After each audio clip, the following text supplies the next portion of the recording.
Hello and welcome to lesson 1 of week 12. In this lesson, we are going to look at HTML entities and symbols. My name is Mildred. In HTML, there are characters that are reserved, which means that they have special meaning in HTML. And when you use these characters on your web page, the browser is going to pass them as HTML code. For instance, we have the open tag. This is a less than sign in mathematics, but indicates the start of a tag in HTML. And for this, we use an entity name called the ampersand LT with a semicolon, save, and then we have the open tag on the page. If we want to have things like, let's say 20 kilometers per hour, and we want the browser to realize that this is a space, but the 20 and the kilometer per hour should not be separated. They should always go together. So truncation of spaces in the browser should not affect these two. We will use an entity name called non-breaking space character like this, and then save, refresh. We're going to make sure it remains like this. So if there is a code that truncates white spaces, it remains 20 kilometers per hour, knowing that these two must remain together. There are other applications like trying to use a symbol or an entity that we don't have on the keyboard. We want to put something like the register. We use ampersand, reg, save, refresh, and we have the registered symbol. We want to use the copyright symbol, ampersand copy, and then we have the copied symbol. So your course resource has a reference sheet of all entities and their entity names and entity numbers. If you prefer to use numbers rather than names, you find the reference sheet there. So you don't need to have this in your head. You just need to have a reference sheet for you to refer to when you need to use a particular entity on the web page. In mathematics, for instance, we want the integral sign. We do not have that sign on the keyboard. We're going to write that sign using entity name. When I refresh, I have the integral sign.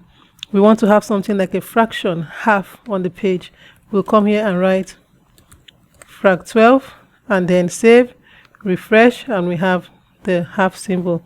So these are the use of entity names or entity numbers. So we can actually use the number instead of the name like this.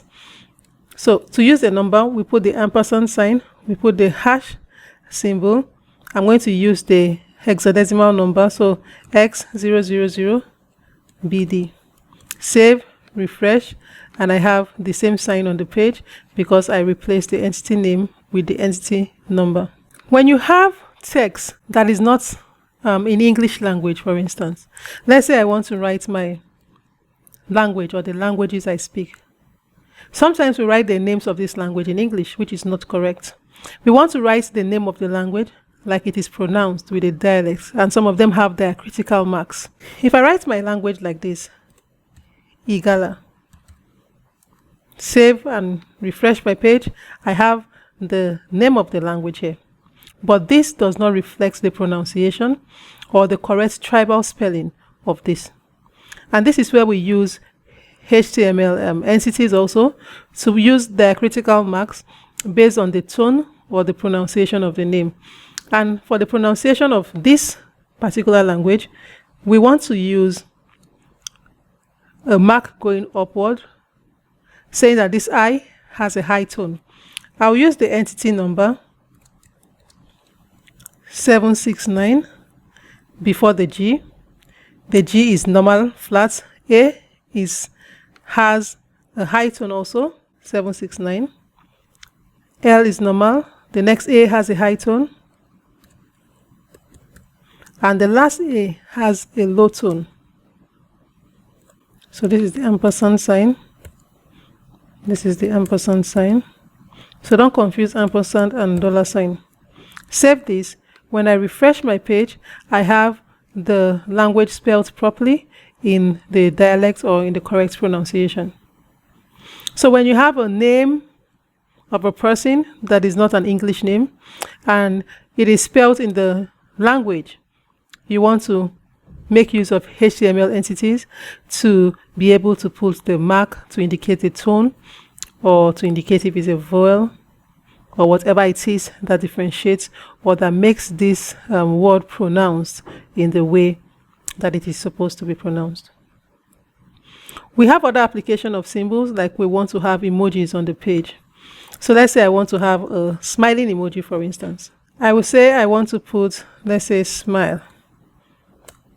I'll put the non-breaking space character, and then I'll put the entity number for a smiling emoji, which is 128512.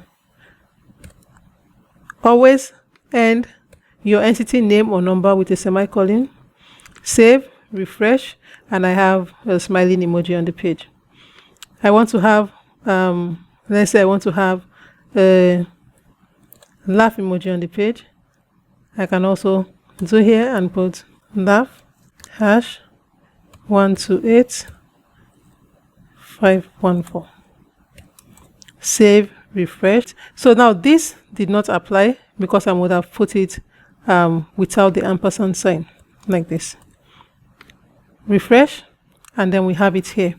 So these are the applications of entities and symbols on the page. So if you have a symbol, mathematical symbol, that you want to insert on the page that is not present on your keyboard, you want the euro sign, for instance, you want to write your value of a currency in euros that is not on the keyboard, you can use ampersand euro to indicate the euro sign. So these are the kind of things that you use the entity names or the entity numbers to do, and you can create symbols that do not exist on the keyboard, mathematical symbols and the likes.